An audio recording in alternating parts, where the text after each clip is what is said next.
right? So throughout the book, he's going to be hopping back and forth at times between ontology as a specific situation and situations in general. Okay. So this is like situations in general in that the naming of that void is going to be the way that, say, in a political situation, you name an event, the event marks the void, etc. But here he's dealing specifically with ontology, which I do think is crucial. I'll try to make it out. Yeah, the reason that's important in terms of ontology is because the axioms of ontology exclude the possibility of events. The way that Badiou is going to define an event, to get ahead of ourselves, as one of its elements, one of the characteristics of it is that it's an element of itself, and that is that's Russell's paradox throws that out. Right? Okay. And So- the axioms excluded. And the axioms exclude it in fidelity to the Russell event, right? Okay. So because that can't be the case, there is no such thing as an ontological event. Okay. Historically, of course, there are events in mathematics, right? Sure. But there's no such thing as an ontological event. So that's why it is crucial, is that it's not that someone out here is naming the existence of the void and that appeared to us in a mathematical event, and an ontological, that doesn't work. Okay. But, so there is a crucial distinction that can be missed there if we're sloppy. Okay. Try not to be sloppy then. So that probably does us for meditation 5. He talks about negation a bunch, right? Let's take a look. Let's just 67. Let us point the difference between two multiples as regulated by the axiom of extensionality can only be marked by those multiples that actually belong to the two multiples differentiated. Actually, let's go skip that paragraph. Where are you at? Sorry, we'll go to 67. It's middle of the page. But what is Okay. it that this negation in which the existence of the unpresentable and as indifference is inscribed is able to negate? Since the primitive idea of the multiple is belonging, since the matter of negating the multiple as multiple of multiples without. However, resurrecting the one is certain that it belongs to, That it is belonging as such. belonging as such is negated. The unreservable is that to which nothing, no multiple belongs. Consequently, it cannot present itself in its difference. We'll do that paragraph and the paragraph after that. Okay. So, what's going on? Tackle that one first. Yeah, what he's saying is that what's happening in the null set, and this is a point I was making obliquely a moment ago. Here, all that's being denied is belonging as such, Okay. right? Nothing belongs to this multiple, the null set. That's what's being denied. There is no alpha such that alpha is an element of beta. So there's no belonging.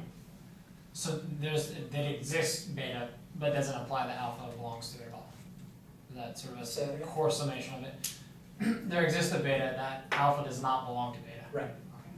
Such that there does not exist any alpha that belongs to it, right? Right, because alpha is a variable. Okay. Yeah. So there is no variable that exists that belongs to beta. Nothing belongs to it. Shouldn't you like universally quantify behind the existential, after the existential, the first one, like?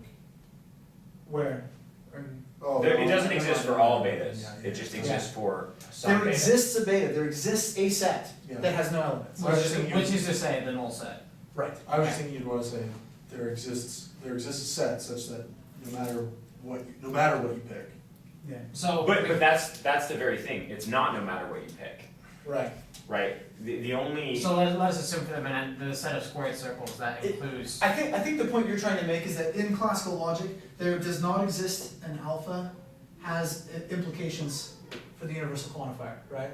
You can Yeah. say that for all alpha, not something, right? Yeah, If I say there does not exist an alpha such that P alpha in classical proposition, not propositional logic, what do you call this? first order, First order logic. Yeah, first order logic's fine. predicate. Predicate logic, thank you. You can say there for all alpha, not P of alpha, right? Is that what you got in mind? yeah, well, yeah, so I was thinking not the second existential, but the first, after the first existential right there, you would say, there exists a set, that no matter what you pick, There is no alpha. Right. there is no, What I'm saying is, you're taking this right here yeah, and saying, doesn't that imply something universal? And I'm saying, yeah, we could go there now, but it doesn't need to Right, for its own right. formula. Well, here's the thing, is if you wait, you're also asking about that A being quantified as an existential yeah, rather not than all. universally quantified. Well, I mean, so here's the thing, there does not exist is a stronger claim, it is not all A's. Right. Right, cause if it's not all A's, what that means is there still could exist some A's that do, some A's that don't. Right. What I think you're trying to say is we could have written it like this. For all, there exists a beta such that, for all A not, A is an element of B. That's what you're trying to say.